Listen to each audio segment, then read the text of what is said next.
अस्सलाम वालेकुम नाज़रीन, मैं मोहम्मद असलम हुसैन सियासत की खबरों में आप सबका इस्तकबाल करता हूँ।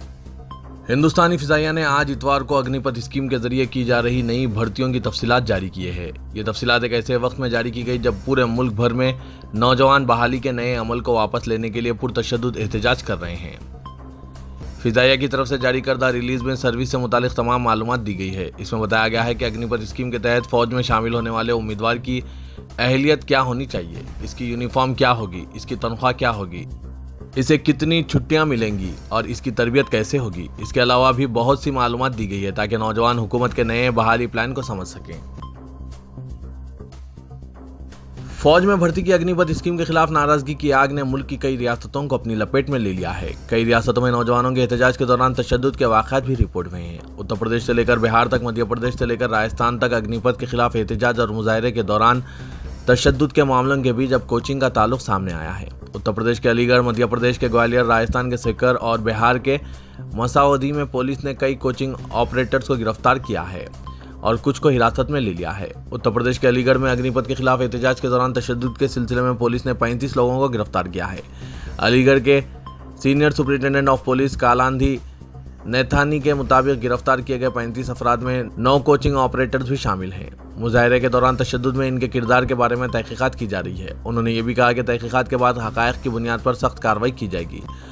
मुजाहरे के दौरान तशद्दुद के इल्ज़ाम में 80 अफराद को हिरासत में लिया गया। अलीगढ़ के SSP ने कहा कि पुलिस सोशल मीडिया प्लेटफॉर्म पर भी नजर रखे हुए हैं।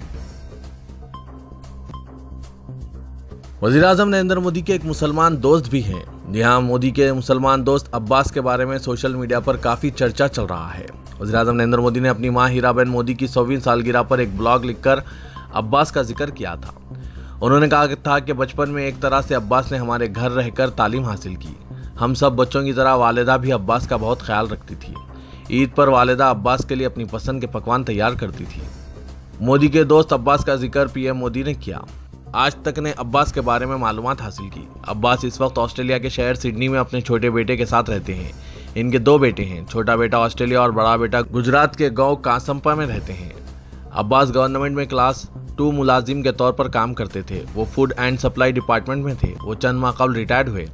अपने ब्लॉग में मोदी ने अब्बास का हवाला देते हुए कहा था कि माँ हमेशा दूसरों को खुश देखकर खुश होती है। घर में जगह कम होगी लेकिन इसका दिल बहुत बड़ा है। मिसाल के तौर पर PM मोदी ने बताया कि हमारे घर से थोड़ी दूर एक गांव था जहां मेरे वालिद के बहुत करीबी मुसलमान दोस्त रहते थे। इनका बेटा अब्बास था जो मेरे साथ मेरे घर में आकर रहता था। बीजेपी के 2 निकाले गए कारकुनों के पैगंबर मोहम्मद मुस्तफ़ा सल्लल्लाहु अलैहि वसल्लम के बारे में मुतनाज़ा रिमार्क्स पर कई ममालिक की जानिब से गम व गुस्से का इजहार करने के चंद दिन बाद वज़ीर ख़ारजा S जयशंकर ने कहा कि लोगों की हसासियत और समझ बूझ मुतासिर हुई है, लेकिन इन ममालिक ने इस मामले पर अपनी नाराज़गी का इजहार किया। हुकूमत का रिमार्क से कोई ताल्लुक नहीं था। उन्होंने इसरार किया कि जो कुछ कहा गया वो बीजेपी का मौक़िफ़ नहीं था और पार्टी ने इसे बहुत सख्त अल्फाज में वाज़ेह कर दिया है और एक्शन भी लिया गया। एक निजी चैनल के प्रोग्राम में इस तनाज़े के बारे में पूछे जाने पर जयशंकर ने कहा, न सिर्फ खलीजी ममालिक बल्कि मैं ये कहूँगा कि जुनूब मशरक़ी एशिया के कुछ ममालिक जिन्होंने पैगंबर इस्लाम मोहम्मद मुस्तफ़ा सल्लल्लाहु अलैहि वसल्लम के खिलाफ रिमार्क्स पर तशवीश का इजहार किया है। जयशंकर ने कहा कि यह हुकूमत का मौक़िफ़ नहीं था। महाराष्ट्र के शहर मुंबई से आज़मीन हज के पहले काफिले को मरकजी वजीर बराए अक़लियती उमूर मुख्तार अब्बास नक़वी ने रवाना किया। आज़मीन हज को विदा करते हुए मरकजी वजीर ने कहा कि हिंदुस्तानी आज़मीन हज पूरी इंसानियत के सुख, खुशहाली और हर तरह की मुश्किलात से महफूज रहने की दुआ मांगे। मुख्तार अब्बास नक़वी ने आज हज 2022 के मुंबई से निकली आज़मीन हज के पहले काफिले को छत्रपति शिवाजी बैनुल-अक़वामी हवाई अड्डे के हज टर्मिनल से रवाना करने के दौरान मज़ीद कहा कि वो आज़मीन हज को कामयाब हज की नेक ख्वाहिशात पेश करते हैं। उन्होंने दावा किया कि हज सब्सिडी के खात्मे से हज के अखराजात पर कोई असर नहीं पड़ा है और 2 साल के बाद हज पर रवानगी हो रही है और सऊदी अरब हुकूमत ने दीगर सहूलियात के साथ साथ हुज्जाज इकराम को ज़्यादा से ज़्यादा सहूलियात फराहम की है। वज़ीर के मुंबई मरकज़ से हज पर जाने वाले इस काफ़िले में महाराष्ट्र के 410 आज़मीन हज शामिल हैं, जिनमें 207 मर्द आज़मीन हज और 203 ख्वातीन आज़मीन हज हैं।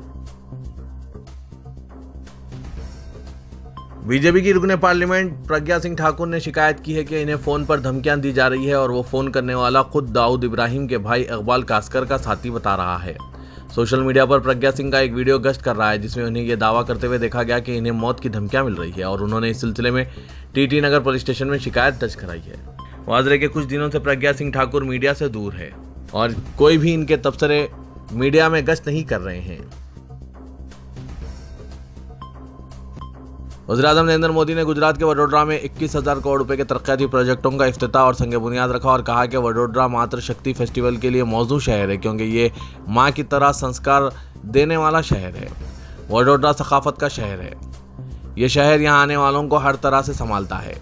मोदी ने कहा खुशी और गम में साथ देता है और आगे बढ़ने के मौके फराहम करता है। एक रैली से खिताब करते हुए मोदी ने कहा इन्हें खुशी है कि सखाफत के शहर वडोदरा से आज तकरीबन 21,000 करोड़ रुपए के तरक्याती मंसूबों का संग बुनियाद रखा गया है। उन्होंने कहा कि यह प्रोजेक्ट गुजरात की तरक्की से लेकर हिंदुस्तान की तरक्की तक इस अज़्म को मजबूत करने वाला है। कांग्रेस के साबिक सदर राहुल गांधी ने कहा कि जिस तरह ज़रई क़वानीन से दस्तबरदारी अख्तियार की गई थी, इसी तरह हुकूमत को भी चाहिए कि नौजवानों के मुतालबात को तस्लीम करते हुए दिफाई तकर्रुराती स्कीम अग्निपथ से दस्तबरदारी अख्तियार कर लेनी चाहिए। उन्होंने अपने हिंदी ट्वीट में कहा कि गुज़श्ता 8 सालों से बीजेपी हुकूमत जय जवान जय किसान के इक़दार की तौहीन करती आ रही है। वज़ीर-ए-आज़म मोदी को नौजवानों से बात करना होगा और इस स्कीम को वापस लेना होगा। कांग्रेस के साबिक सदर राहुल गांधी ने ट्विटर पर लिखा 8 सालों से लगातार बीजेपी हुकूमत ने जय जवान जय किसान की इक़दार की तौहीन की है। मैंने पहले ही कहा था कि वज़ीर-ए-आज़म को सियासी ज़रई क़वानीन वापस लेने पड़ेंगे। ठीक इसी तरह इन्हें मुआफ़ी वीर बनकर मुल्क के नौजवानों की बात माननी पड़ेगी और अग्निपथ को वापस लेना ही पड़ेगा। सूडान से समंदर के रास्ते आज़मीन हज का पहला कारवां गुज़श्ता रोज़ जिद्दा इस्लामी बंदरगाह पहुंच गया। 1519 सूडानी आज़मीन के काफ़िले का मुकामी हुक्काम ने पुरजोश इस्तकबाल किया। सऊदी वज़ारत हज व उम्रे के मुताबिक 1000 से ज़्यादा आज़मीन हज समंदर के रास्ते पहुंच चुके हैं। कोरोना के वबा के बाद 2 साल में यह पहला मौका है कि जिद्दा इस्लामी बंदरगाह के रास्ते मुमलिकत आने वाले समंदरी आज़मीन का पहला कारवां सूडान से आया है। याद रहे कि जिद्दा इस्लामी बंदरगाह ने समंदर के रास्ते आने वाले आज़मीन हज के इस्तकबाल के लिए 5 हॉल तैयार किए हैं। तेलंगाना में हुक्मरान टीआरएस पार्टी को खैरताबाद की नुमाइंदगी कर रही टीआरएस की कॉरपोरेटर कांग्रेस के अनजानी कायद पीजेआर की दुख्तर विजय रेड्डी ने बहुत बड़ा झटका दिया है। उन्होंने सदर तेलंगाना प्रदेश कांग्रेस कमेटी ए रेवंत रेड्डी से मुलाकात करते हुए एक प्रेस कॉन्फ्रेंस में भी शरीक हुई। मौसूल ज़राए से पता चला है कि टीआरएस और बीजेपी के 10 से ज़ायद कॉरपोरेटर्स कांग्रेस से राब्ते में हैं। विजय रेड्डी टीआरएस से नाराज़ हैं। मेयर हैदराबाद के दौर में वो शामिल थी। ताहम लम्हे आखिर में टीआरएस के रुकन राज्यसभा डॉक्टर के केशवराव की दुख्तर जी विजया लक्ष्मी को मेयर बना दिया गया। इस वक्त भी विजया रेड्डी नाराज़ हो गई थी और मेयर के इंतखाब से कबल रवाना हो गई थी। ताहम पार्टी के कैदी ने इन्हें मनाते हुए दोबारा इंतखाबी अमल के दौरान मौजूद रहने के लिए राज़ी करा लिया था। इसके बाद वो टीआरएस में मौजूद थी मगर पार्टी में इन्हें अहमियत ना देने पर वो नाराज़ थी। आज वो सदर तेलंगाना प्रदेश कांग्रेस कमेटी रेवंत रेड्डी की क़यामगाह पहुंचकर इनसे मुलाकात की। दोनों के दरमियान काफ़ी देर तक बातचीत हुई है। बादशाह मीडिया से बात करते हुए विजय रेड्डी ने कहा कि इनके वालिद कांग्रेस लेजिस्लेटिव पार्टी क़यादत की जिम्मेदारी निभाई और आखिरी सांस तक वो कांग्रेस में रहे। वो 23 जून को सरकारी तौर पर कांग्रेस पार्टी में शामिल हो जाएंगी।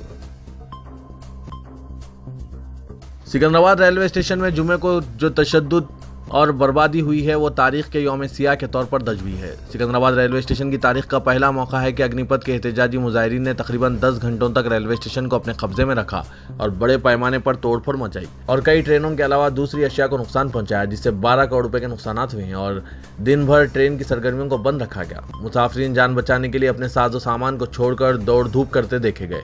सिकंदराबाद रेलवे स्टेशन का ये अब तक का सबसे बड़ा एहतजाजी तशद्दुद रहा है। निज़ाम के दौर में मुलाजमीन ने तनख्वाहों में इजाफा करने का मुतालबा करते हुए 1927 में एहतजाज किया था। जागीरदाराना निज़ाम के खिलाफ तहरीकें, किसानों का एहतजाज, हिंदुस्तान छोड़ो तहरीक 1942, मुखालिफ निज़ाम जदोजहद 1947, 1948 में रजाकारों के खिलाफ एहतजाज और आंध्रा में इंजमाम के खिलाफ तहरीक 1952 का स्टील जदोजहद 1966। मौरिखीन बताते हैं इतने एहतजाजी तहरीकात हुए हैं मगर रेलवे स्टेशन को कभी कोई नुकसान नहीं पहुंचाया गया, जिस तरह नौजवानों ने अग्निपथ स्कीम के खिलाफ नुकसान पहुंचाया। माजी में सिर्फ रेल रोको किया गया और विशाखा स्टील जदोजहद में सिर्फ पथराव किया गया। मुसलमान नामुस रिसालत सल्लल्लाहु अलैहि वसल्लम के लिए अपना सब कुछ कुर्बान करने तैयार हैं। शान रिसालत सल्लल्लाहु अलैहि वसल्लम में गुस्ताखी करने वालों को दुनिया के किसी कोने में पनाह नहीं मिल सकती, क्योंकि दुनिया के हर खित्ते में गयूर मुसलमान शातिम रसूल सल्लल्लाहु अलैहि वसल्लम का ताक़ुब करते रहते हैं। किसी भी मजहब में किसी और मजहब की तौहीन या तज़हीक़ की कोई गुंजाइश नहीं है और जो लोग ऐसा कर रहे हैं वो दरअसल अवाम के दरमियान नफरत पैदा करके सियासी फ़ायदा हासिल करने की कोशिश कर रहे हैं।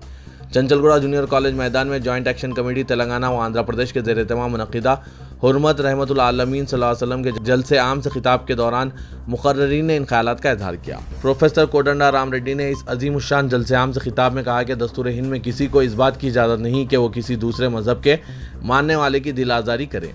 उन्होंने नबी करीम सल्लल्लाहु अलैहि वसल्लम की शान में गुस्ताखी पर कहा कि इंसानियत और मसावात के लिए मिसाली हस्ती वो पैगम्बर की शान में गुस्ताखी बहर सूरत नाकाबिल बर्दाश्त है। जनाब मुश्ताक मलिक की निगरानी में जलसे आम में सदर मजलिस बचाव तहरीक मजीदुल्ला खान फरहद, जनाब सैयद अजीज पाशा, साबिक रुकन राज्यसभा मोहतरमा खालिदा परवीन, अमजदुल्ला खान खालिद, उस्मान मोहम्मद खान और दीगर सियासी व मजहबी तंजीमों के जिम्मेदारों के अलावा अहम शख्सियात मौजूद थे। रुकन पार्लियामेंट हैदराबाद और सदर मजलिस इत्तेहादुल मुस्लिमीन असदुद्दीन ओवैसी ने कहा कि मुसलमान एक जिस्म की तरह है और इस जिस्म में कल्ब का मुकाम हुजूर अकरम सल्लल्लाहु अलैहि वसल्लम का है। रसूल सल्लल्लाहु अलैहि वसल्लम हमारे लिए दिल की हैसियत रखते हैं। हम जिस्म के हर हिस्से पर तकलीफ पर खामोश रहते हैं, लेकिन दिल के पास अगर कोई आए तो हम इसे बर्दाश्त नहीं करेंगे। बीजेपी की जानिब से नुपुर शर्मा और जिंदाल की तायीद की जा रही है और इन्हें बचाया जा रहा है। वज़ीर-ए-आज़म नरेंद्र मोदी इस मसले पर जबान नहीं खोलते। मरकजी हुकूमत गुस्ताखों के खिलाफ कार्रवाई नहीं करती। कम से कम रियासती हुकूमत और हैदराबाद पुलिस को चाहिए कि वो नुपुर शर्मा और जिंदाल को गिरफ्तार करें।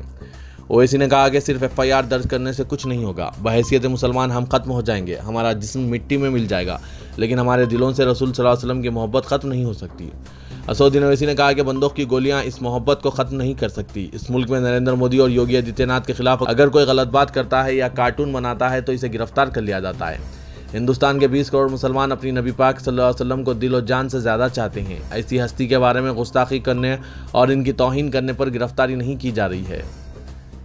मुसलमान मुत्तहिद हो जाएं, नेक और काबिल बने, मसाजिद को आबाद करें, अल्लाह के हो जाएं तो कामयाबी इनके कदम चूमेगी।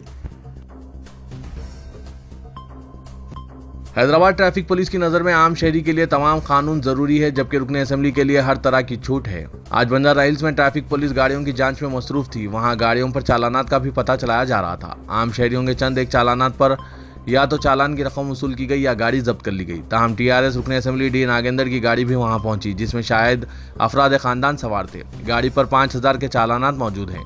ताहम जब बताया गया कि गाड़ी रुकन असेंबली की है तो पुलिस ने किसी हुज्जत के बगैर गाड़ी को वहां से जाने की इजाजत दे दी। तेलंगाना हाईकोर्ट ने रियासती हुकूमत को नोटिस जारी करते हुए हैदराबाद के AC गार्ड्स में वाक़ हेरिटेज मौक़िफ़ की हामिल इमारत खुसरो मंजिल के इनदाम की वजूहात पर 4 हफ्तों के अंदर जवाब दाखिल करने की हिदायत दी है। चीफ जस्टिस सतीश चंद्र शर्मा और जस्टिस अभिनंदन कुमार चावली पर मुश्तमिल डिवीजन बेंच ने B Ramachandram, secretary residence of Hillview colony और दूसरे 4 अफराद की दाखिल करदा मफाद-ए-आमा की दरख्वास्त पर समाअत के दौरान ये हिदायत दी। इस दरख्वास्त के जरिए हेरिटेज मौक़िफ़ वाली इमारत के इनदाम की शिकायत की गई है। तो ये था आज का खबरनामा। खबरों से मुतालिक कमेंट के जरिए आप अपने ख्यालात पेश कर सकते हैं और साथ ही इस वीडियो को लाइक कीजिएगा। तो मैं मोहम्मद असलम हुसैन अब आप सबसे इजाज़त तलब करता हूँ। तो दीजिए इजाज़त। अल्लाह हाफ़िज़।